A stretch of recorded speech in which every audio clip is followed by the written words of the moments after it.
मसलक आला हजरत मुनाजिर अहले सुन्नत नारे तकबीर नारे रिसाला। আজিজানে মোহতারাম, প্রতিটি মসজিদে ফজরের পর দারুদ ও সালাম পাঠ করেন মুসলমান, প্রতিটি মসজিদে। জুমার দিন শুক্রবারে জুমার নামাজের পর দারুদ ও সালাম পাঠ করেন। আপনার মসজিদে হাঁড়ি ঢুকবে না। জি, কি ঢুকবে না? জোরে বলেন। হাঁড়ি ঢুকবে না। জি, দেখেছেন না একটা দল ডগরে ডগরে নগরে নগরে চক্কর দিতেছে, হাঁড়ি ঘটি কম্বল এগো আলু বেগুন পেঁয়াজ মরিচ আদা রসুন বেঁধে নিয়ে। এ বেরাদারান ইসলাম, আপনাদেরকে বলি লা হাওলা ওয়ালা কুওয়াতা ইল্লা বিল্লাহ পাঠ করলে শয়তান পালায়, আর নবীর উপরে দাঁড়িয়ে দরুদ ও সালাম পড়লে ওয়াহাবি পালায়। জি, ওয়াহাবি পালায়। ওয়াহাবি থেকে সাবধান মুসলমান। একটা পুকুরে যদি একটা কুচুরি পানা পড়ে যায় তো পুকুর বাদ করে দেবে, আর একটা গ্রামে যদি ওয়াহাবি ঢুকে যায় তো গ্রামকে বাদ করে দিবে।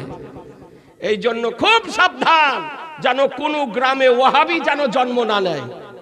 ওকে জন্ম নেওয়ার আগে ওকে বিতাড়িত করুন। জি, জন্ম নেওয়ার আগে ওকে বিতাড়িত করুন। আজিজানে মোহতারাম, তাই আপনাদেরকে বলি নবীর সম্মান প্রদর্শন করে আমরা নবীর নাম শুনে চোখে চুমা দিই। কি দি? এই জোরে বলেন না। এই মা বোনেরা ভালো করে শোনেন, নবীর নাম শুনে চোখে চুমা দিই। আজানে যদি শুনি নবীর নাম শুনে চোখে চুমা দিই। একামতে যদি শুনি তো নবীর নাম শুনে চোখে চুমা দিই। জালসাতে যদি শুনি তো নবীর নাম শুনে চোখে চুমা দিই। মসজিদে যদি শুনি তো নবীর নাম শুনে চোখে চুমা দিই। তো বলছে বেদাত, ওরা তো দেয় না, তো তুমি দিও না, কোনো আপত্তি নাই, কিন্তু আমরা দিই তো তোমার পেটে ব্যথা কেন হয়? হ্যাঁ, তোমার শরীরে জ্বর আসে কেন? তুমি দিও না, তোমাকে দিতে বলছি না। যদি সুন্নি জামাতের ব্যক্তি দেয় তো তুমি বাধা কেন দিবে? নাকি বলছে? তো বলছে বেদাত। ওদের গোডাউনে বুঝতে পারলেন বেদাতে লোড। সাহারানপুর দেওবন্দ দের গোডাউন বেদাত আর শিরকে লোড।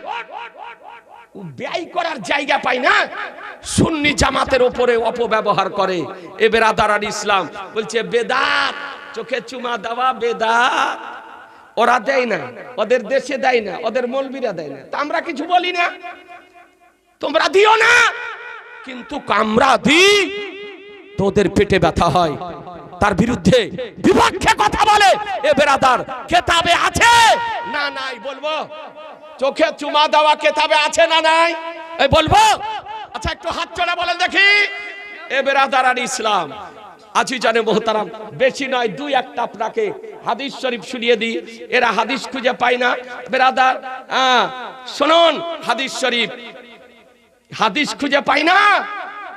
দেখুন হাদিস শরীফ, আনিল হাসান আলী জাদ্দিহি আলাইহি সালাতু সালাম আন্নাহু ক্বাল মান ক্বালা হিনা ইয়াসমাউল মুআদ্দিনা ইয়াকুলু আশহাদু আন্না মুহাম্মাদার রাসূলুল্লাহ মারহাবান বিহাবিবি ওয়া কুররাতু আইনি মুহাম্মদ ইবনে আব্দুল্লাহ সাল্লাল্লাহু তাআলা আলাইহি সাল্লাম ওয়া ইউকাব্বিলু ইবহামাইহি ওয়া লিয়াজআলু আলা ইয়াজআলুহা আলা আইনাইহি লাম ইয়া উম্মা ওয়ালা ইয়ারমাদ। হাদিস শরীফ কোথায় আছে? আল মাকাসিদুল হাসানা 384 পৃষ্ঠা, জামিউল আহাদিস প্রথম খণ্ড 436 পৃষ্ঠা। এই হাদিসটি আমার আলা হযরত ইমাম ইশক মোহাব্বত ইমাম আহমদ রাজা, যিনি প্রায় 1000-এর অধিক কিতাব পৃথিবীবাসীকে কয়েকটি ভাষাতে উপহার দিয়ে গিয়েছেন, যিনি 14দশ শতাব্দীর একজন মহান মুজাদ্দিদ, যিনি বিশ্বের আহলুস সুন্নাত আল জামাতের অমূল্য ঈমানকে সুরক্ষা প্রদান করে গিয়েছেন। তারই নাম হলো ইমাম আহমদ রাজা। এ বেরাদারান ইসলাম, তার অবদান সমগ্র পৃথিবীর মধ্যে। তিনি এই হাদিসটি আনয়ন করেছেন। হাসান রাদিয়াল্লাহু তাআলা আনহু তিনি তার দাদার নিকট থেকে বর্ণনা করেছেন যে ব্যক্তি ওই সময় যে সময় মুয়াজ্জিনকে বলতে শুনবে, যে সময় মুয়াজ্জিনকে যে ব্যক্তি আজান দিবে, আজান দেওয়া ব্যক্তিকে বলতে শুনবে আশহাদু আন্না মুহাম্মাদার রাসূলুল্লাহ, তো ওই সময় বলবে মারহাবান বে হাবিবি ওয়া কুররাতু আইনি মুহাম্মদ ইবনে আব্দুল্লাহ সাল্লাল্লাহু আলাইহি সাল্লাম। এটা বলে ইউকাব্বিলু ইবহামাইহি, তারপরে বৃদ্ধাঙ্গুলে চুমা দিবে, ওয়ালে ইয়াজআলুহুমা আলা আইনাইহি, আর ওই দুই আঙ্গুলিকে চোখের উপরে রাখবে। তো লাম ইয়া উম্মা, তো জীবনে কোনোদিন অন্ধ হবে না, জীবনে কোনোদিন অন্ধ হবে না। ওয়ালা ইয়ারমাত, আর ওর কোনোদিন চোখ উঠবে না। এই চোখ উঠা বুঝেন? হ্যাঁ, চোখ উঠা, চোখ কোনোদিন উঠবে না, আর অন্ধ কোনোদিন হবে না। এই জন্য আপনাদেরকে বলি, নবীর নাম যখন শুনবেন তখন মুখে চুমা দিয়ে এই বৃদ্ধাঙ্গুলিকে চোখের উপরে বুলিয়ে দিবেন। এ মা বোনেরা, আপনারাও ভালো করে শোনেন, আমার দয়ার নবী, মায়ার নবী, রহমতের নবীর নাম যখন শুনবেন তখন আপনি বৃদ্ধাঙ্গুলে চুমা দিয়ে চোখের উপরে বুলিয়ে দিবেন, মৃত্যু পর্যন্ত আপনি অন্ধ হবেন না। বলেন সুবহানাল্লাহ। এই জোরে বলেন সুবহানাল্লাহ, আর একটু জোরে। এ বেরাদার আর ইসলাম, দ্বিতীয় নম্বর হাদিস শোনেন। ক্বালা তাউসি আন্নাহু সামিয়া মিনাস শামসি মুহাম্মদ ইবনে নাসরুল বুখারী, খাজা হাদিস মান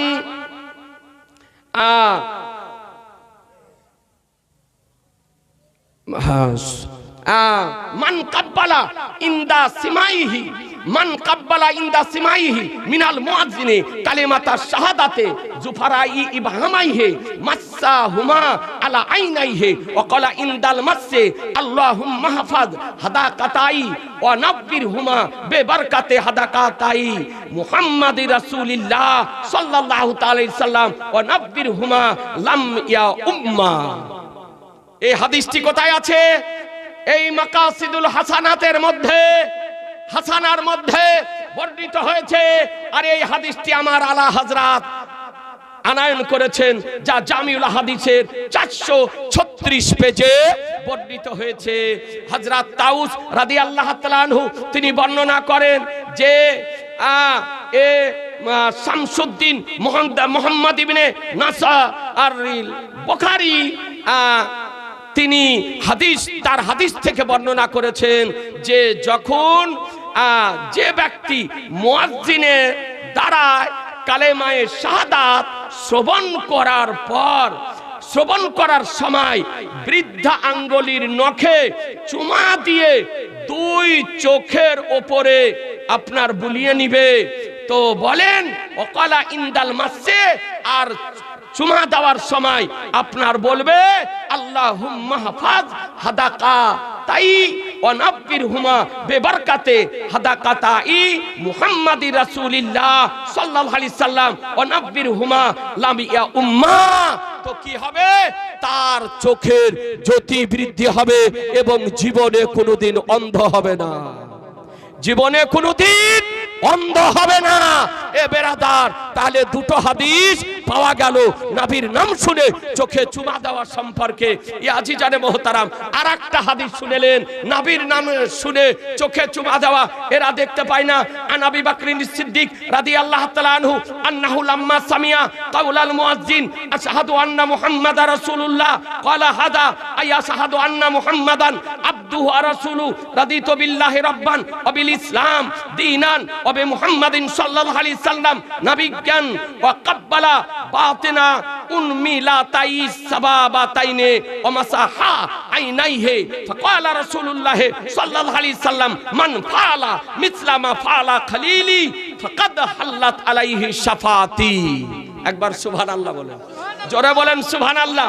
এ বেরাদার, হাদিসটি কোথায় আছে? মাকাসিদুল হাসানা আপনার 384 পৃষ্ঠা, জামিউল হাদিস প্রথম খণ্ড 437 পৃষ্ঠা।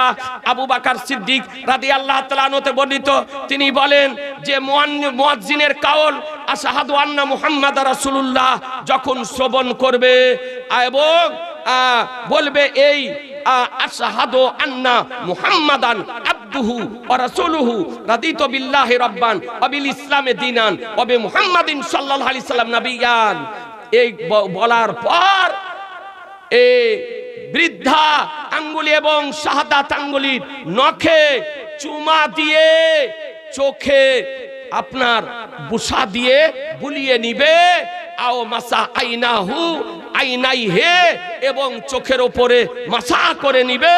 তো তিনি বলেন, রাসূলুল্লাহ সাল্লাল্লাহু আলাইহি সাল্লাম বলেন, যে ব্যক্তি এই রকম করবে যা আমার খলিল করেছে, আবু বকর সিদ্দিক করেছে, তো নিশ্চয় তার জন্য আমার শাফাত করা হালাল হয়ে গেল।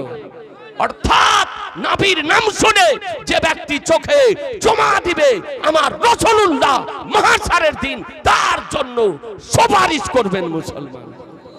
তাহলে চোখে চুমা দেওয়ার উপকারিতা দুটা হাদিস থেকে প্রমাণিত হলো। একটি হলো যে আপনি নবীর নাম শুনে চোখে চুমা দিবেন, নবী আপনার জন্য মাহশারের দিন সুপারিশ করবেন। আর দ্বিতীয় দুনিয়াবি উপকার হলো নবীর নাম শুনে চোখে চুমা দিবেন, আপনি কোনোদিন অন্ধ হবেন না, আর চোখ কোনোদিন উঠবে না। তাহলে নবীর নাম শুনে চোখে চুমা দেওয়াতে লাভ না লস? এই জোরে বলেন না, লাভ। এ বেরাদারান ইসলাম, এই জন্য আমরা নবী পাকের নাম শুনে চোখে চুমা দিই। আজি জানে মোহতারাম, আপনাকে আরেকটা এই আয়াত কোরআন শরীফ, ইয়া আইয়ুহাল্লাযিনা আমানু সাল্লু আলাইহি ওয়া সাল্লিমু তাসলিমা, এই আয়াতের টিকাতে কি বর্ণনা করতেছে দেখুন। বেরাদার তাফসিরে জালালাইন আপনার পেজ নাম্বার 357, ভারতের প্রিন্ট, হাসিয়া নাম্বার 13, ইউস্তাহাব্বু আইয়ুকালা ইনদা সিমাইল উলা মিনাশ শাহাদাতি সানিয়া সাল্লাল্লাহু আলাইকা ইয়া রাসূলুল্লাহ। মুস্তাহাব হলো যে প্রথমবার কালেমায়ে শাহাদাত শ্রবণ করার সময় বলবে সাল্লাল্লাহু আলাইকা ইয়া রাসূলুল্লাহ। যখন আজানে প্রথমবার নবীর নাম শুনবেন, মা বোনেরা ভালো করে শোনেন, প্রথমে যখন নাম শুনবেন তো বলবেন সাল্লাল্লাহু আলাইকা ইয়া রাসূলুল্লাহ বলে চোখে চুমা দিবেন। ওয়া ইনদা সিমাই সানিয়া, আর দ্বিতীয়বার শোনার সময় বলবেন কুররাতু আইনি বিকা ইয়া রাসূলুল্লাহ, কুররাতু আইনি বিকা ইয়া রাসূলুল্লাহ। এখন তো শুনে শুনে মুখস্থ হবে না, ইমামের কাছে বসে একটু কাগজে লিখে নিয়ে মুখস্থ করে নেবেন, বলুন ইনশাআল্লাহ। তো মানুষ ইমামের কাছে বসতে চায় না, আপনার ঘন্টার পর ঘন্টা মোবাইল দেখে টাইম পাস করতে পারে, ঘন্টার পর ঘন্টা চায়ের স্টলে বসে থাকতে পারে, কিন্তু মসজিদের ইমামের নিকটে গিয়ে আধ ঘন্টা বসে থাকতে পারে না। আপনি আধ ঘন্টা করে যদি বসেন, প্রতিদিন যদি একটা করে হাদিস আর একটি করে মশাইল যদি শিখেন, তো মাদ্রাসায় না পড়ে আপনি হাদিস ও মশলার হাফেজ হয়ে যাবেন। কিন্তু মানুষের এই মানসিকতা নেই যে ইমামের কাছে বসে কিছু শিখবো। এ বেরাদার ইসলাম, তারপরে বলবেন আল্লাহুম্মা মাত্তিনি বিসসামি ওয়াল বাসার। কখন? বাদা ওয়াদি জুফরিল ইবহামাইনি আলাল আইনাইনি, চোখের ওপরে আঙ্গুলের নখে চুমা দিয়ে রাখার পর এই দোয়াটা আপনি বলবেন। তো কি হবে? ফাইন্নাহু সাল্লাল্লাহু আলাইহি সাল্লাম, তো নবী সাল্লাল্লাহু আলাইহি সাল্লাম কায়িদুন লাহু ইলাল জান্নাহ, ওই ব্যক্তিকে জান্নাতে নিয়ে যাবেন মুসলমান, ওই ব্যক্তিকে নবী আমার জান্নাতে নিয়ে যাবেন। এই দোয়া পাঠ করে আমার রাসূলুল্লাহর সম্মানে মহব্বতে চোখে চুমা যদি দেন, পুরুষ হোক অথবা নারী হোক, আমার রাসূলুল্লাহ তাকে জান্নাতে নিয়ে যাবেন মুসলমান। তাহলে নবীর নাম শুনে চোখে চুমা দেওয়ার উপকারিতা কতটা, অথচ এই উপকারিতা থেকে দেওবন্দি ওয়াহাবির মৌলবীগণ জনগণকে দূরে রাখতেছে মুসলমান। তার মানে ও ভাবছে আমি তো জাহান্নামে যাব তো একাই যাব, 2-10টাকে লিয়াই যাব, না কি বলছে? হ্যাঁ, একাই যাব, 2-10 জনাকে নিয়েই যাব। এ বেরাদার এই জন্য ভালো কাজ করতে বাধা দেয়। এ বেরাদার আর ইসলাম আর একটা এবারত আপনাকে শুনিয়ে দিই বেরাদার, এরা কিতাব খুঁজে পায় না, কে জানে কেন? আদৌ পড়তেই জানে না। 4 পাতা পড়া মৌলবি, এ বেরাদার আর ইসলাম লেখা জানে না, পড়া জানে না, মিজান পড়াতে জানে না, আবার মুফতি বলে প্রচার করছে। এই তো হচ্ছে দেওবন্দি ওয়াহাবির চরিত্র। এ বেরাদার আর ইসলাম দর্শে বসিয়ে যদি দেওয়া যায়, মিজান খানা খুলে দেওয়া যায়, তোর বাবার ক্ষমতা নাই যে সহি করে মিজানটা পড়াবে মুসলমান। বেশ কিছু আপনার লকডাউনই মুফতি হয়েছে, এই লকডাউন হলো না, লকডাউনই মুফতি।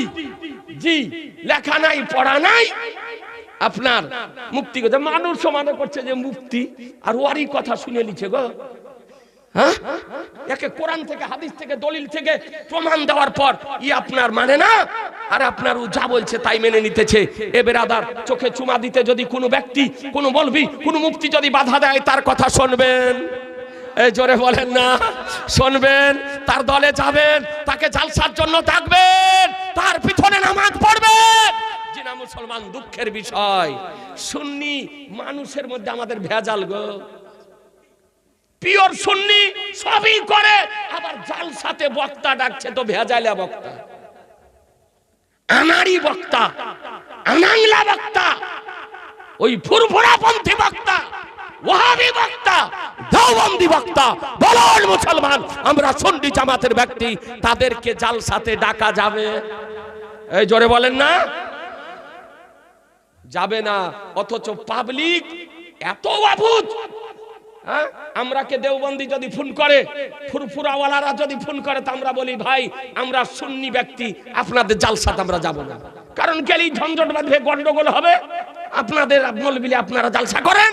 এবার আদার ইসলাম সরাসরি বয়কট করে দিই, তাদের জালসাতে যায় না। আর আউয়ালান তারা আমাদেরকে লাই না, আমাদেরকে দেখে ভয় করে। এটা আপনাকে বাস্তব বলছি। ওদের আপনার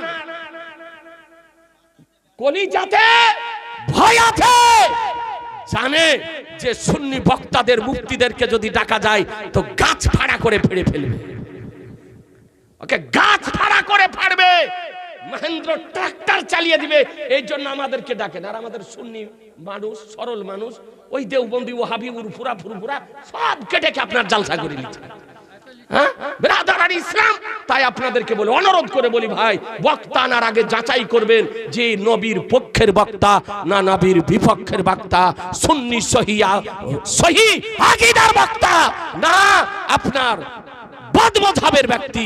যাচাই করে বক্তা নিয়ে আসবেন জালসাতে। বলুন ইনশাআল্লাহ, জোরে বলুন ইনশাআল্লাহ। শোনেন, কিতাবের নাম শোনেন, ইউস্তাহাব্ব ব্রাদার আল ইসলাম, ইউস্তাহাব্বু আইয়ুকালা ইনদা সিমাইলুলা মিনাশ শাহাদাতে সাল্লাল্লাহু আলাইকা ইয়া রাসূলুল্লাহ ইনদা সানিয়াতে মিনহা কাররাত আইনি বিকা ইয়া রাসূলুল্লাহ সুম্মা ইয়াকুলু আল্লাহুম্মা মাত্তিনি বিসামি ওয়াল বাসার বাদা ওয়াদঈ জুফারাইল ইবহামাইনি আলাল আইনাইনি ফাইন্নাহু আলাইহিস সালাম ইয়াকুনু কায়দান লাহু ইলাল জান্নাহ কাদা ফি কানজিল ইবাদ কাহাস্তানি ওয়া নাহবিহি ফিল ফাতওয়া সুফিয়া ওয়া ফি কিতাবিল ফিরদাউস মান কাব্বালা জুফারাই ইবহামিহি ইনদা সিমাই আশহাদু আন্না মুহাম্মাদার রাসূলুল্লাহ ফিল আযান আনা কায়দুহু ওয়া মুদখিলুহু ফি সুফুফিল জান্নাহ ওয়া তামামুহু ফি হাওয়াসিল বাহর লিল রামালি আনিল মাকাসিদিল হাসানা লিসাকাবি। এই 12টা কোথায় আছে? ফাতাওয়ায়ে শামী দ্বিতীয় খণ্ড, মাকতাবায়ে জাকারিয়া দেওবন্দের প্রিন্ট, পেজ নাম্বার 68। যে অনুবাদটা করলাম ওই অনুবাদের পরেই বলেন যে এটা আপনার নবী আমার বলেন যে নাম শুনে চোখে চুমাটা দিবে ইয়াকুনু কায়দাল্লাহু ইলাল জান্নাহ, তো আমার রাসূলুল্লাহ তাকে জান্নাতের দিকে নিয়ে যাবেন। এইরকমই কানসুলিবাদ এর মধ্যে বর্ণিত হয়েছে, কাহাস্তানিতে বর্ণিত হয়েছে, ফাতওয়ায়ে সুফিয়াতে এইরকমই বর্ণিত হয়েছে, আর কিতাবুল ফিরদাউসে বর্ণিত হয়েছে। এ ব্রাদার আল ইসলাম, আমার রাসূলুল্লাহ বলেন মান কাব্বালা জুফারাই ইবহামিহি ইনদা সিমাইয়া শাহাদু আন্না মুহাম্মাদার রাসূলুল্লাহ ফিল আযান, যে ব্যক্তি আপনার আঙ্গুলের বৃদ্ধাঙ্গুলের নখে চুমা দিয়ে আপনারা শাহাদু আন্না মুহাম্মাদার রাসূলুল্লাহ বলা শোনার সময় আজানে চুমাটা দেবে, তো আমার নবী বলেন আনা কয়দুহু, আমি তার কয়েদ হব, তাকে আমি নিয়ে যাব, ও মুদখিলুহু ফি সুফুফিল জান্নাহ, এবং তাকে জান্নাতের লাইনে প্রবেশ করিয়ে দিব, তাকে জান্নাতের লাইনে প্রবেশ করিয়ে দিব। এ বেরাদারান ইসলাম, ইহা তামাম করেছেন বাহরুর রাইকের হাসিয়াতে রামালির এবং মাকাসিদুল হাসানা থেকে আল্লামা সাকাবি রাহমাতুল্লাহ আলাইহির মাকাসিদুল হাসানা থেকে বর্ণনা করেছেন। বুঝা গেল যে আমার নবী পাক সাহেবে লাউলাকের নাম শুনে চোখে চুমা দেওয়া জায়েজ, মুস্তাহাব ও মুস্তাহাসান। এই যে হাদিস তিনটি পড়লাম, এ বেরাদার হাদিস তিনটি জয়ীফ, তারা বলছে জয়ীফ। তো শুনুন জয়ীফ সম্পর্কে কি লেখা আছে। আল্লামা মুল্লা আলী কারি রাহমাতুল্লাহ আলাইহি বলেন, ইজা সাবাতা রাফউহু ইলা সিদ্দিক রাদিয়াল্লাহু তাআলা আনহু ফায়াকফি লিল আমালে বিহি লিকাউলিহি আলাইহিস সালাম আলাইকুম বিসুন্নতি সুন্নাতিল খুলাফায়ে রাশিদিন। মাওজুআতে কাবীর 210 পৃষ্ঠায় বর্ণিত হয়েছে। তিনি বলেছেন, যখন ইহা সিদ্দিক আকবর রাদিয়াল্লাহু তাআলা আনহুর দিকে সম্পর্ক করা হয়েছে, সিদ্দিক আকবর থেকে প্রমাণিত তিহা আমল করার জন্য আমাদের জন্য যথেষ্ট, আমল করার জন্য যথেষ্ট। লেকাউলি আলাইহিস সালাম, নবী আলাইহিস সালামের উক্তির কারণে যে আলাইকুম বিসুন্নতি, তোমাদের প্রতি জরুরি আমার সুন্নাত এবং খোলাফায়ে রাশিদিনের সুন্নাত। বলুন একবার সুবহানাল্লাহ, জোরে বলুন সুবহানাল্লাহ। এই আজিজানে মুহতারাম, আপনাদেরকে বলতে চাই, এই কয়েকটি বিষয় আপনাদের সামনে রাখলাম মুসলমান, যে আমার নবীর নাম শুনে চোখে চুমা দেওয়া জায়েজ, মুস্তাহাব ও মুস্তাহসান। এই আজিজানে মুহতারাম, সুন্নি জামাতের আকীদা বিলাদ করা যায়, সুন্নি জামাতের আকীদা কিয়াম করা যায়, সুন্নি জামাতের আকীদা ইয়া নবী সাল্লাল্লাহু আলাইহি পড়া যায়, সুন্নি জামাতের আকীদা উচ্চ স্বরে দরুদ শরীফ পড়া যায়, সুন্নি জামাতের আকীদা নবীর নাম শুনে চোখে চুমা দেওয়া জায়েজ। কোরআন বলল, মা তাকুম রাসূলু ফাখুযুহু ওয়া মা নাহাকুম আনহু ফান্তাহু, রাসূল যা প্রদান করেন তা গ্রহণ করে নাও, আর তিনি যা বারণ করেন তা থেকে বিরত থাকো। আল্লাহুম্মা সাল্লি আলা সাইয়্যিদিনা মাওলানা ওয়ালা আলি সাইয়্যিদিনা মাওলানা মুহাম্মদ সাল্লাল্লাহু আলা মুহাম্মাদিন हरदम ज़बान से निकालो पाक नामे मुहम्मद, हरदम ज़बान से निकालो শাফিআনা মুহাম্মদ সাল্লাল্লাহু তাআলা আলাইহি ওয়াসাল্লাম।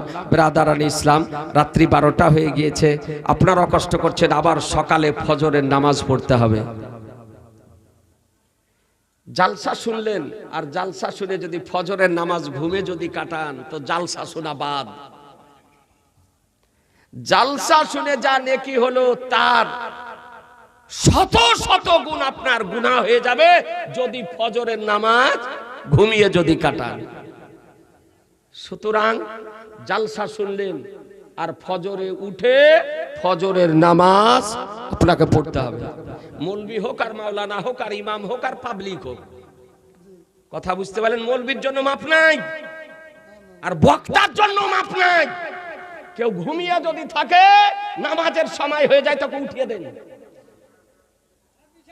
উঠান, ওকে শুয়ে রাখতে দেওয়া যাবে না, ওতে আপনি দেখি পাবেন। কেউ ঘুমিয়ে আছে, কোন মৌলবি কোন মাওলানা, আপনি মনে করেন যে আলেম সাহেব ঘুমিয়ে আছে, থাক না, ওকে উঠে দেন, যে ফজরের সময় হয়ে গেছে, নামাজ পড়েন। মশলা বুঝতে পারছেন? জি। তো ইমাম বলেন, মৌলবি বলেন, বক্তা বলেন, পাবলিক বলেন, পুরুষ বলেন, মহিলা বলেন, সবকে নামাজ পড়তে হবে। নামাজের তাগিদ, এত কঠিন তাগিদ এসছে বেরাদার। বাহারের শরিয়াত 20 খণ্ডে বিভক্ত, যার রাইটার সদরুস শরিয়া মুফতি আমজাদ আলী আলাইহি রহমা রিদওয়ান একটা এত কঠিন মশলা বর্ণনা করেছেন, যা বলতে গিয়ে শরীরের লোম আপনার খাড়া হয়ে যায়। বলবো মশলাটা শুনেলেন, এই মা বোনেরা ভালো করে শুনেন। তিনি মশলা লিখতেছেন যে কোন মহিলার যদি বাচ্চা প্রসব হয় আর প্রসবের কালে বাচ্চার মস্তক বেরিয়ে এসেছে, বাচ্চার মস্তক বেরিয়ে এসেছে কিন্তু ব্লিডিং হয়নি, ব্লাড আসেনি, রক্ত আসেনি, খুন আসেনি, অপবিত্র পানি আসেনি, শুকনো অবস্থায় বাচ্চার মস্তক বেরিয়ে এসেছে, আর এই সময় নামাজের সময় হয়ে গিয়েছে, তো মসলাতে লিখতেছে যে ওই সময়তেও ওকে ওযু করে নামাজ পড়তে হবে, নামাজ মাফ নাই। একটু ভেবে দেখবেন যে ওই মহিলা, যে মহিলা বাচ্চা প্রসবের কালে মস্তক বেরিয়ে এসেছে, ওই মহিলা মৃত্যুর সঙ্গে পাঞ্জা লড়ছে তখন। জি, প্রসবের কি ব্যথা, প্রসবের কি বেদনা, প্রসবের কি যন্ত্রণা, চোখ দিয়ে তার ঝরঝর করে জল ঝরতে থাকে, আর সে মনে করে আগামী তার দ্বিতীয় বাচ্চা নেব না। কিন্তু শরীয়ত বলতেছে, শরীয়তের ল বলতেছে, শরীয়তের কানুন বলতেছে, এহেন বিপদের সময় নামাজের যদি সময় হয় তবে তাকে নামাজ আদায় করতে হবে। মুসলমান বলুন, যদি এত ভয়ানক সময় নামাজ যদি পড়তে হয় তবে আপনাদের আমাদেরকে নামাজ পড়তে হবে না, হবে না? এই জোরে বলুন। আজকে গোপালনগর গ্রামের ভাই বোনদের, মা বোনদেরকে বলবো, আজকে শোনার জন্য জালসা দিয়েছেন, যারা নামাজ পড়েন আলহামদুলিল্লাহ পাবন্দি সহকারে পড়েন, আর যারা নামাজ পড়েন না আগামী কাল থেকে নামাজ শুরু করেন। নামাজ বাপ নাই, সর্বপ্রথম মাহশারের দিন আপনাকে আমাকে নামাজ সম্পর্কে জিজ্ঞাসা করা হবে। জি বলুন ইনশাআল্লাহ। বলা হয়েছে ওই অবস্থায় মহিলা নামাজ পড়বে কেমন করে, তো বলে মাটি যদি থাকে তো বাচ্চার মস্তকটা রাখার জন্য একটু মাটিতে গাড্ডা করবে, করে ওই মহিলা বসে বসে নামাজ পড়বে। নামাজের কত তাকিদ। আর একটু মাথাতে ব্যথা হলো তো যা পারবো না, একটু হালকা শরীরে জ্বর চলতে পারবো না, ঠান্ডা পানি লাগতে, ওযু করতে। ব্রাদার আর ইসলাম, আপনাদেরকে অনুরোধ করব ভাই, যদি জাহান্নামের আগুন থেকে বাঁচতে চান আপনি সুন্নি সহিহ আকীদার মুসলমান 5 ওয়াক্ত জামাত সহকারে মসজিদে নামাজ পড়েন, আর মা বোনেরা মা বাড়িতে একাকী নির্জন জায়গাতে নামাজ পড়বেন। জি মশলা বুঝতে পারলেন? এ ব্রাদার আর ইসলাম, এটা আমার অনুরোধ। সুতরাং জালসাও শুনতে হবে, আর সকালে ফজরের নামাজও পড়তে হবে। জালসা করলে রাত্রি 12:30 পর্যন্ত করেন, আর না হলে একবারে ফজর পর্যন্ত করেন, দুটাই অর্ধেক। একবারে ফজরের নামাজ পড়ে আপনি বিছানাতে যাবেন, আর না হলে 12টা 12:30টার মধ্যে জালসা শেষ করে দেন, যে একটু ঘুমিয়ে ওঠে যেন ফজরের নামাজ যেন পড়তে পারে। ব্রাদার আলতা এমন সমাতে জালসা গুলো ছাড়ে না, ইদি না ওদি, 2টা 2:30 এবার গিয়ে বিছানাতে শুলো, আর আপনার ফজরে চোখ খুলে না, গায়েব ফজর এইরকম যেন না হয়। জি ফজরের নামাজ যেন গায়েব যেন না হয়। এ ব্রাদার আর ইসলাম, মা বোনদের জন্য 2-3টা মশলা বলেছিলাম, বলে দিই। এ ব্রাদার, প্রথম নম্বর বলেছিলাম যদি আজান মসজিদে হয় তো মা বোনেরা কথা বলতে পাবে কিনা। এ ব্রাদার, গ্রামের মসজিদে যদি আজান যদি হয় তবে পুরুষ অথবা নারী কেউ কথা বলতে পাবে না। কাজ যদি করে তো আজান চলাকালীন কাজ স্টপ করে দিতে হবে, বন্ধ করে দিতে হবে। মা বোনেরা যদি ঝাড়ু লাগায় তো ঝাড়ু লাগা বন্ধ করে দিতে হবে। থাল বাসন যদি মাজে তো থাল বাসন মাজা বন্ধ করে দিতে হবে। দিয়ে কি করতে হবে, পুরুষেরা যদি কোনো কাজ করে ওই আজানের সময়টুকু কাজ বন্ধ করে দিতে হবে, এবং আপনি কোনো কথা বলতে পাবেন না, কোনো কথা বলতে পাবেন না। মনে থাকবে আপনার, আমরা আজান হচ্ছে আর গল্প করেই চলে যাচ্ছি। মসজিদে আজান হচ্ছে, মসজিদেও কথা বলছে গো।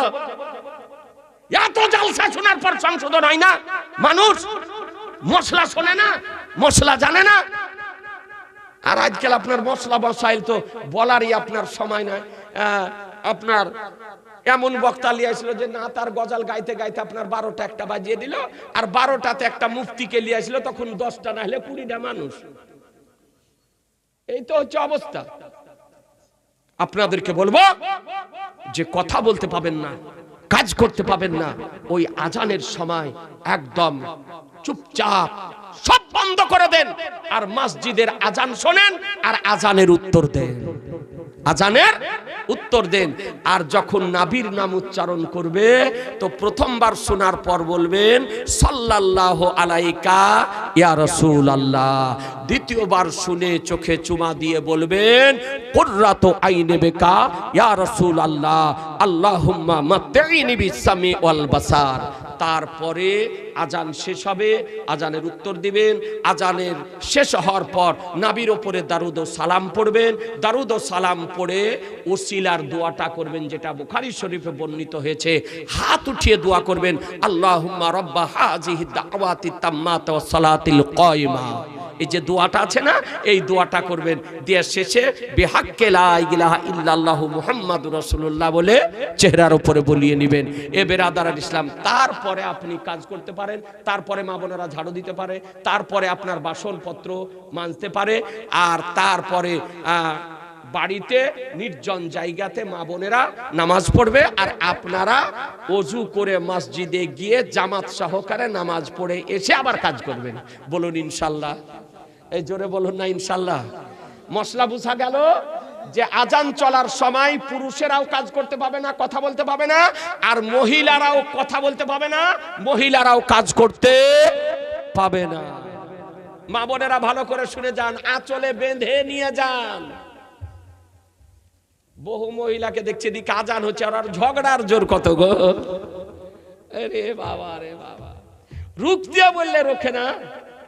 মা বোনদেরকে বলবো, অনুরোধ করে বলছি, মা আজানের সময় কথা বলিয়েন না, কথা বলিয়েন না, আজানের উত্তর দেন, নবীর নাম শুনে চোখে চুমা দেন। আজানের সময় কথা বলা বিরাট পাপ, বিরাট পাপ। আজানের জবাব দেন। দ্বিতীয় মশলা বলেছি যে একজন মহিলা ওযু করার পর বাচ্চাকে যদি দুগ্ধ পান করায় তো তাতে ওযু নষ্ট হবে না, ওযু নষ্ট হবে না। বাচ্চাকে দুগ্ধ পান করানোর পর নামাজও পড়তে পারে, কোরআনে পাকও আপনার তেলাওয়াত করতে পারে, তাতে কোনো অসুবিধা নেই। অনেক মহিলা মনে করে ওযু করার পর মাথার কাপড় যদি সরে যদি যায় তো ওযু ভেঙে যায়। এটা ভুল ধারণা, এটা ভুল ধারণা। যদি বাড়ির মধ্যে ওযু করার পর কারণবশত মস্তকের কাপড় পরে যদি যায়, শরীরের কাপড় যদি সরে যদি যায়, তাতে ওযু নষ্ট হবে না, হবে না। কিন্তু নামাজ অবস্থায় শরীরকে আবৃত করে নামাজে দাঁড়াতে হবে, যেন নামাজ পড়া অবস্থায় শরীর দেখা না যায়। মশলা বুঝা গেল? জি। তৃতীয় নাম্বার, মা বোনদেরকে বলি, মা বোনেরা সিটি গোল্ডের চুড়ি পরিধান করা মহিলাদের জন্য হারাম, পরিধান করা যাবে না। যদি সিটি গোল্ডের চুড়ি পরিধান করে নামাজ যদি পড়েন তো সেই নামাজ হবে মাকরু তাহারিমি। ওই নামাজকে আবার দ্বিতীয়বার আদায় করতে হবে। সুতরাং সিটি গোল্ডের চুড়ি পরিধান করা যাবে না, যাবে না, যাবে না। কারো হাতে যদি থাকে খুলে ফেলবেন। সোনার চুড়ি যদি থাকে পরিধান করবেন, চাঁদির যদি চুড়ি থাকে পরিধান করবেন, অথবা প্লাস্টিকের চুড়ি বা পলা পরিধান করবেন, না হলে কাঁচের চুড়ি বা পলা পরিধান করবেন। কিন্তু লোহা, তামা, পিতল এই সিটি গোল্ডের চুড়ি পরিধান করবেন না। যে সমস্ত মা বোনদের হাতে আছে আপনি সকালেই খুলে ফেলবেন, আর পারলে জালসা থেকে গিয়েই খুলে ফেলবেন, আর পারলে এখনই খুলে ফেলেন। জি, এখনই খুলে ফেলেন। যতক্ষণ পরিধান করে থাকবেন ততক্ষণ পাপ হবে, পাপ। সিটি গোল্ডের চুড়ি পরিধান করা জায়েজ নয়, যদি সোনা চাঁদির অলংকার না থাকে, চুড়ি না থাকে, প্লাস্টিকের কাঁচের চুড়ি পলা কিনে আপনি পরিধান করুন। মা বোনদের জন্য অলংকার পরিধান করা মুস্তাহাব। মা বোনদের জন্য অলংকার পরিধান করা মুস্তাহাব। অলংকার পরিধান করলে তাদের সৌন্দর্যটা বৃদ্ধি পায়। সর্বপ্রথম পৃথিবীতে ইব্রাহিম আলাইহিস সালামের দ্বিতীয় সহধর্মিনী অর্ধাঙ্গিনী বিবি হযরত হাজেরা রাদিয়াল্লাহু তাআলা আনহা অলংকার পরিধান করেছিলেন। মনে থাকবে না? মা হাজেরা রাদিয়াল্লাহু তাআলা আনহার সুন্নাত হলো মহিলাদের জন্য অলংকার পরিধান করা। কোন মহিলা যদি অলংকার পরিধান না করে তাতে পাপ হবে না, কিন্তু পরা হলো ভালো, তাতে সৌন্দর্য বৃদ্ধি পায়। কথাটা বুঝতে পারলেন? এ বেরাদার, সুতরাং মা বোনদেরকে বলবো, মা বোনেরা সোনার অলংকার পরিধান করেন, চাঁদির অলংকার পরিধান করেন। আর চুড়ি গুলো তো মা বোনেরা অধিকাংশ কমই পরে, আপনার বানিয়ে আলমারিতে ভরে রাখেন নাকি গো? কবে কার বাড়িতে অনুষ্ঠান হবে সেদিনকে বের করবে। ও আপনার বাউটি বলেন আর চুড়ি বলেন আর পলা বলেন, তৈরি করে আলমারিতে ভরে রেখে দিল। কবে কার বাড়িতে বিয়ে হবে, কবে কার বাড়িতে মুসলমানি হবে, কবে বিহাইয়ের বাড়ি যাবে, কবে বিহানকে দেখতে যাবে, কবে বৌমাকে দেখতে যাবে, সেদিন হাতে দিয়া ও আপনার যাবে। তো মা বোনদেরকে বলবো, অত কষ্ট করিয়েন না। কষ্ট করে বানিয়েছেন হাতে দেওয়ার জন্য, 12 মাস চুটিয়া হাতে দেন না, কি বলছেন? কার জন্য রাখছেন? ওই বাউটি আউটি আপনি পলা তৈরি করে বাক্সে ভরে যাবেন, লাশ পড়েই থাকবে। আপনার বাউটি লিয়া বেটার বহু আর বিটিতে দৌড়াদৌড়ি করবে, ভাগ বাটরা আপনার করবে। জি, মার চুরি নিয়ে আর বাউটি নিয়ে আপনার ভাই বলে কত জায়গাতে মারপিট হয়েছে। তুই আমাকে এটা দে, তুই আমাকে এটা দে, কত জায়গাতে আপনার ব্রাদার আল ইসলাম। তো মা বোনদেরকে বলবো, বানিয়ে যদি রাখেন 12 মাস হাতে দেন, মালাও পরেন, ঘরে ভরে রাখিয়েন না। আর যদি আপনার সোনার চুড়ি চাঁদির চুড়ি না থাকে, আপনি প্লাস্টিক কাঁচ এর পলা চুড়ি কিনে আপনারাও কোনোদিন কিনে দিয়েন না। এই সিটি গোল্ডের চুড়ি, আপনার লোহা তামার পিতলের চুড়ি আপনারাও কিনে দিয়েন না। আর মা বোনেরা, আপনারা আর একটা কথা বলে দিই মা বোনদেরকে, মা বোনেরা ভালো করে আর একটা শুনেলেন। চুড়ির কথা যখন বললাম তার একটা কথা মনেই পড়ে গেল। জীবনে তোবা করেলেন, জীবনে কোনোদিন নখ পালিশ ব্যবহার করবেন না, আর ঠোঁট পালিশ ব্যবহার করবেন না, ঠোঁট কোনোদিন কালারিং করবেন না, লিপস্টিক কোনোদিন ব্যবহার করবেন না, আর নখ পালিশও ব্যবহার করবেন না। তোবা করেলেন। কোন মা বোন যদি লাগিয়ে থাকেন, এখনই তোবা করেলেন। নখ পালিশ ব্যবহার করা এবং ঠোঁট পালিশ ব্যবহার করা না জায়েজ, হারাম। নখ পালিশ ব্যবহার করে অজু যদি করেন তো এটা গাঢ়, পানি প্রবেশ করবে না নখে, আর নখে পানি প্রবেশ না করলে অজু হবে না, আর অজু না হলে আপনার নামাজ হবে না। এমনকি ফরজ গোসল যদি করেন তো ফরজ গোসলও হবে না। সুতরাং নখ পালিশ ব্যবহার করা যাবে না। আর লিপস্টিক হাড়ির নিচু লেপা করে লেপছে গো, হ্যাঁ, কার জি দেখে শিখেছে? মুসলমান, এটাও শরীয়তে না জায়েজ, হারাম। খোদার দেওয়া রঙকে কোনো কেমিক্যাল দ্বারা পরিবর্তন করা জায়েজ নয়। সেটা কালো ঠোঁট হোক আর গোরো ঠোঁট হোক, পরিবর্তন করতে পারবেন না। এর ওপরে পাকিস্তানের একজন বিশেষ বিশেষজ্ঞ দীর্ঘদিন গবেষণা করে বলেছেন, মহিলাদের মধ্যে ক্যান্সার রোগ হচ্ছে। তার কারণ কি? তো তার কারণ সমূহের মধ্যে বলেন, এই মহিলারা লিপস্টিক ব্যবহার করছে, এটা একটা কেমিক্যাল। খাদ্যের সঙ্গে, পানির সঙ্গে, চায়ের সঙ্গে ভিতরে গিয়ে পেটে গিয়ে ক্যান্সার রোগ সৃষ্টি করছে। তাহলে ডাক্তারি মতেও নিষেধ আর শরীয়তের মতেও নিষেধ। সুতরাং বাড়িতে লিপস্টিক আর নখ পালিশ যা আছে, আর আপনার সিটি গোল্ডের চুড়ি পুটলি করে বেঁধে সকালবেলাতেই গর্তে ডুবিয়ে দিবেন। আর আপনারা ওই যে পান সিন্নি না কি বলে, বউ দেখতে যায়, দিন তারিখ করতে যাকে কি বলেন, ইয়াটাতি ভর্তি করে জিনিস দেয় পান সিন্নি। ওই পান সিন্নিতে আপনি লিপস্টিক দিবেন না আর নখ পালিশ দিবেন না, মনে থাকবে। আর আগে বিহানকে বলে দেবেন, বলে বিহান ইয়াটাচি আসবে, তবে ওতে নখ পালিশ আর লিপস্টিক থাকবে না। বুঝতে পারলে? অগ্রিম বলে দিবেন ওকে, যেন ও না খুঁজে বেড়ায় যে লিপস্টিক কই, নখ পালিশ কই, এটা যেন খুঁজে না বেড়ায়। মা বোনেরা হয়তো ভিতর ভিতর রাগ করছে যে কিছুই পাবো না। হ্যাঁ, মা বোনদেরকে বলি, মা বোনেরা নার্ভাস হবেন না, পাবেন কি, সেটা হলো মেহেন্দি ব্যবহার করতে পাবেন। কি ব্যবহার করতে? জোরে বলেন না। মেহেন্দি ব্যবহার করতে 12 মাস চুটিয়া ব্যবহার করেন। মেহেন্দি গাছের পাতা বেটা হোক অথবা বাজারে কিনে হোক, যদি কবজি পর্যন্ত দিয়া যান না ভরে তো কহিনা পর্যন্ত দেন, কোনো অসুবিধা নাই। মা বোনদের হাতে পায়ে মেহেন্দি দেওয়া যাই যাই। মশলা বুঝতে পারলেন? মা বোনদেরকে বলবো নখ পালিশ, ওই আলতা, সিঁদুর, এই সমস্ত ঠোঁট পালিশ ব্যবহার না করে 12 মাস আপনি মেহেন্দি ব্যবহার করুন। মেহেন্দি ব্যবহার করা যায়। আর পুরুষেরা কিন্তু পাবে না, পুরুষেরা মেহেন্দি ব্যবহার করতে পাবে না। পুরুষেরা নিজেই সোনা, একে সাজানোর দরকার নাই। বুঝতে পারছেন না? এর মালার দরকার নাই, এর হার পরিধান করার দরকার নাই, এর সোনার আংটি পরিধান করার দরকার নাই, এর বালা পরিধান করার দরকার নাই, এর মেহেন্দি ব্যবহার করার দরকার নাই। খুব শখ যদি হয় তো একটা চাঁদির আংটি 4.5 মাসার কম, পাথর বসিয়ে হোক বা বিনা পাথরে হোক, আপনি একটি মাত্র চাঁদির আংটি ব্যবহার করতে পাবে। বিয়ের দিনও কোনো ছেলে মেহেন্দি ব্যবহার করতে পাবে না। চুল কালি করছে তো শোনেন, তো আপনি বিয়ের দিনও হাতে কোনো পুরুষ মেহেন্দি ব্যবহার করতে পাবেন না।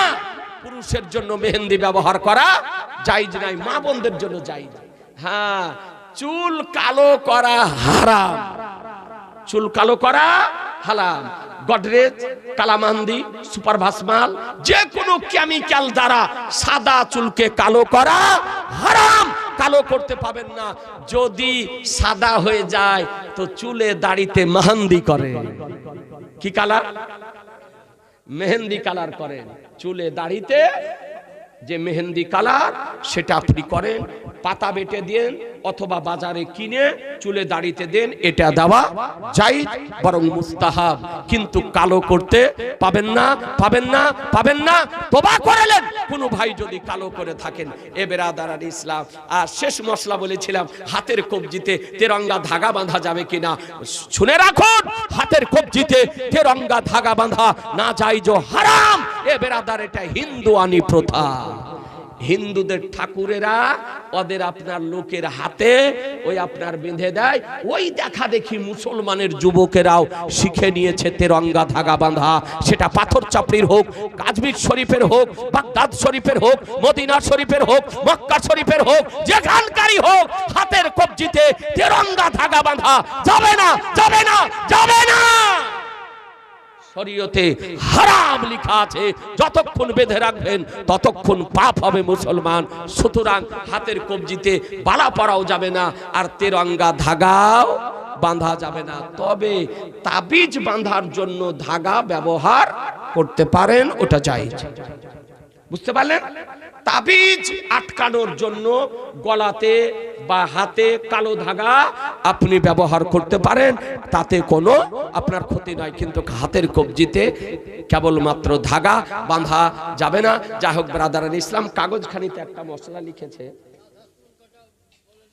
ও আচ্ছা হুজুর, हर एक की लिखे थे गो, सवाल है कि हमारे यहाँ मगरबी बंगाल में एक फुरफुरा सिलसिला है, उस सिलसिला में बायात होना जायज है या नहीं? अगर नहीं तो क्यों? बेरादार, जे फुरफुरा सिलसिलाटा आछे এই সিলসিলাটাতে সুন্নি সহি আকীদার মুসলমানদের জন্য মুরিদ হওয়া জায়েজ নয়। কারণ এই সিলসিলাতে একজন মুস্তাবাহ ওয়াহাবি ব্যক্তি আছে, তার নাম হলো সৈয়দ আহমদ রায়বেরেলী, ইসমাইল দেহলভির পীর। ই হচ্ছে মুস্তাবাহ ওয়াহাবি, মুস্তাবা ব্যক্তি ব্রাদার আর ইসলাম। এই জন্য এই সিলসিলাটা বাতিল সিলসিলা, এই সিলসিলাটাতে মুরিদ আপনার হওয়া যাবে না। ফুরফুরা সিলসিলা বলে সুন্নি হ্যাঁ ওয়াহাবি, ব্রাদার আর ইসলাম ফুরফুরা সিলসিলা যে ব্যক্তি এই এক এক জায়গাতে এক এক রকমের আছে। যেখানে দেওবন্দির প্রভাব বেশি সেখানে দেওবন্দির মতো চলে, আর যেখানে আপনার সুন্নি জামাতের লোক বেশি সেখানে আপনার গ্রামের মতো সুন্নি জামাতের হয়ে চলে। তবে তাদের উপরে তারা হচ্ছে সলেহ কুল্লি ব্যক্তি। এই ব্যক্তি হচ্ছে ফুরফুরা ওয়ালারা হলো সলেহ কুল্লি ব্যক্তি, আর এক শ্রেণীর ফুরফুরা ব্যক্তি আছে পাকা ওয়াহাবি। এক দল আছে ওরা সলেহ কুল্লি সবারই সঙ্গে চলে, আর একটা দল আছে ওই ফুরফুরার মধ্যে তারা একবারে পিওর ওয়াহাবি এ বেরাদার আর ইসলাম। সুতরাং আপনাদেরকে অনুরোধ করব যে এই ফুরফুরাপন্থী যারা বক্তা বা ফুরফুরাপন্থী যারা ব্যক্তি তাদের সঙ্গে আপনারা দূরত্ব বজায় রাখুন, কারণ তাদের পুরা ভারতবর্ষের সুন্নি ওলামাদের সঙ্গে কোনো সম্পর্ক নাই। তারা যদি সুন্নি হতো তাহলে সুন্নি জামাতের ওলামার সঙ্গে সম্পর্ক থাকতো না, কি বলছেন? যেমন দেওবন্দি ওয়াহাবিদের সঙ্গে আমাদের কোনো সম্পর্ক নাই, এই রকম ফুরফুরাপন্থী ওলামাদের সঙ্গেও আমাদের কোনো সম্পর্ক নাই। আমাদের সঙ্গে তারা কোনো ধরনের সম্পর্ক রাখে না, কোনো আলাপ রাখে না। এ বেরাদার আর ইসলাম তারপরে আশরাফ আলী থানভীকে বলে রহমতুল্লাহ আলাইহি, যে একটা কাফের ব্যক্তি। ব্রাদার ইসলাম, এই জন্য আপনাদেরকে অনুরোধ করব যে ফুরফুরা সিলসিলা পন্থীদের কাছ থেকে দূরত্ব বজায় রাখুন। তারা তাদের সঙ্গে আমাদের কোনো সম্পর্ক নেই।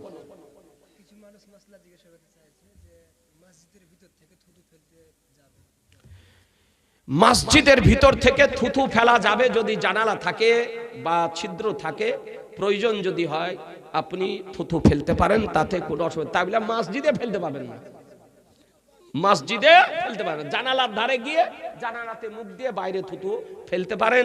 ব্রাদার আর ইসলাম, দেখা যাচ্ছে যে আপনি পিছনে আসতে পারছেন না, বাইরে আসতে পারবেন, আর 3, 4, 5টা কাতার আছে, মানুষকে লাফিয়ে যেতে হবে, আপনি সামনে দিয়ে জানালাতে গিয়ে, ওই জন্যই জানালাগুলো রাখা সুবিধা অসুবিধার জন্য। আর তারপরে হাওয়া বাতাস লাগা ওটা তো আলাদা কথা, সুবিধা অসুবিধার জন্য জানালাগুলো রাখা হয়। পশ্চিম দিকে জানালা কোনোদিনই কোনো মসজিদে রাখা হয় না, কি কেউ যে যদি থুতু ফেলিয়ে দেয়।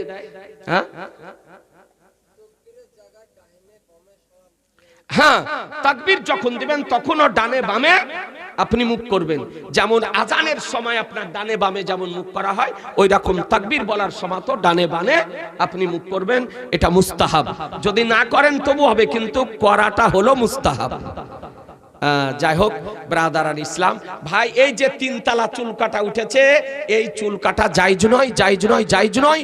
ভদ্রতা বজায় রেখে চুলটাকে সমান করে কাটতে হবে, বুঝতে পারলে? সমান করে, পাকা দেখে মনে হচ্ছে আদিবাসী কাট। কোন খেলোয়াড়, কোন নায়ক কোন দেশে কেটেছে, আর ওই দেখেই আপনার মেশিন লাগিয়ে দিয়ে আপনার কাছে, তারপরে কে ঢেরা দাগ দিচ্ছে, কি আপনার কাঁচি করে দিচ্ছে।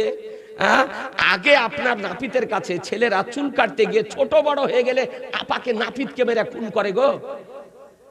আর ইচ্ছাকৃত আপনার চুলকে ছোট বড় করছে, এখানে মনে হচ্ছে মাথাখানে ঘুঘুর বাসা। এই রকম করে চুল কাটা যাবে না, ভদ্রতার খেলাফ। এ বেরাদার আর ইসলাম শালীনতার খেলাফ, এটা শরীয়তেরও খেলাফ।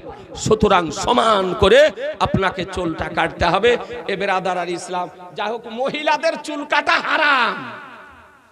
কোন মহিলা, সাবালিকা মহিলা চুল কাটতে পাবে না। আজকাল অনেক মহিলা ওই কলেজে পড়া, ইউনিভার্সিটিতে পড়া, ঘোড়ার মতন আপনার পালছি মতন কাটা করে কাটছে আপনার চুল। আমাদেরকে সব প্রশ্নের উত্তর দিতে, এই মোবাইল দেখছেন, কমপক্ষে 40 থেকে 50টা করে মশলা প্রতিদিন দিতে হয় আপনার। রাত 12টা তো আপনার ফোন করে। এই দেশের সব ছেলে, কে কাতার গিয়েছে, কে দুবাই গিয়েছে, কেউ সৌদি গিয়েছে, কেউ ইরাক গিয়েছে, কেউ কেরল গিয়েছে, এই সমস্ত বিদেশে গিয়েছে, তারাও আপনার বিদেশ থেকে ফোন করে। গড় পড়তা 40 থেকে 50টা করে আপনার মশলার উত্তর দিতে হয়। তো বলছে মহিলাদের জন্য ওই ঘোড়ার বালছি করে কাটা চুল কাটা চলবে যে না, মহিলাদের সাবালিকা, মহিলাদের চুল কাটা হারাম, মহিলাদের চুল কাটা যাবে না। কথা বুঝতে পারলেন? এ বেরাদার ইসলাম আর ভাইদেরকে বলবো যে চুল এরকম কাটিয়ে না। মানুষের আপনার ভদ্রতা হারিয়ে গেছে। একবারে ঈদের মার্কেটে টাকা দিয়ে ছিঁড়া প্যান্ট কিনছে, টাকা দিয়ে কড়কড়া নোট দিয়ে আপনার ছিঁড়া প্যান্ট কিনছে গো। ছিঁড়া প্যান্ট কোন খেলোয়াড়ের হয়তো খেলতে গিয়ে পড়ে গিয়েছিল, পড়ে গিয়ে আপনার হয়তো ছিঁড়ে গিয়েছে, ওই দেখে আপনার নতুন প্যান্টকে কাটে আপনার ছিঁড়া প্যান্ট বাজারে বিক্রি হচ্ছে, আর এই টাকা দিয়ে ওই ছিঁড়া প্যান্ট কিনছে। আমি একটা ছেলেকে বলছি, হ্যাঁ রে বাবা এই প্যান্টটা তোমার ছিঁড়া কেন? বলছে হুজুর এটা ছিঁড়া নয়, বলছে এটা ডিজাইন, কোয়ালিটি, এটা কোয়ালিটি। এই তো হচ্ছে অবস্থা আপনার। আপনাদেরকে বলবো এ সমস্ত পাশ্চাত্যের আধুনিকতাকে বর্জন করে আমার নবীর চরিত্রকে মডেল বানান, নবীর আদর্শকে গ্রহণ করে নেন, নবীর চরিত্রকে গ্রহণ করে নেন, তবেই ইহ জগত পর জগত মঙ্গল হবে। কি বললেন ভাই? কোন সময়ে কবর জিয়ারত করা উত্তম? প্রতি শুক্রবার ফজরের নামাজের পর কবর জিয়ারত করা উত্তম। শুক্রবার ফজরের নামাজের পর, আর যদি ফজরের নামাজের পর না পারেন তাহলে জুমার নামাজের পর আপনি কবর জিয়ারত করবেন।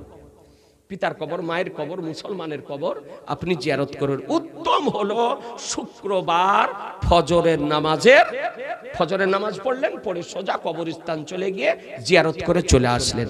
যাই হোক বেরাদার, রাত হয়ে গিয়েছে।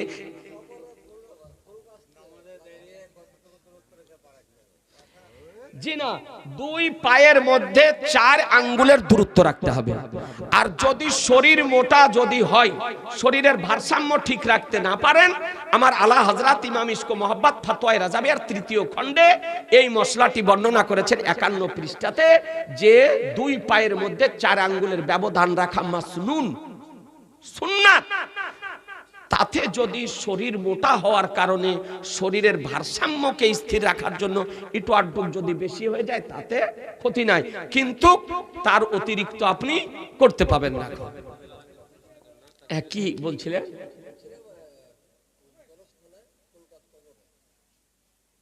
কবরস্থানে কুল গাছ, ফুল গাছ, ফুলের গাছ। ব্রাদারান ইসলাম, কবরের উপরে সাইডে, কবরের সাইডে ফুল গাছ লাগাতে পারেন। হালকা ফুলের গাছ, যাতে শিকড় হবে না, বড় হবে না, ছোট হবে, সে গাছ আপনারা লাগাতে পারেন। ঘাস যদি হয় ঘাস আপনি রাখতে পারেন, কিন্তু তাই বলে কোনো কবর লাফাতে পাবেন না। এক কবর লাফিয়ে আর এক কবরে যাবেন তা যেতে পাবেন না। এমনকি মশলাতে বলা হয়েছে ধারের কোনো কবর থাকলে কবরস্থানের ধারে আপনি লাগাতে পারেন, কিন্তু তাই বলে কবরস্থানের ভিতরে যেতে পাবেন না।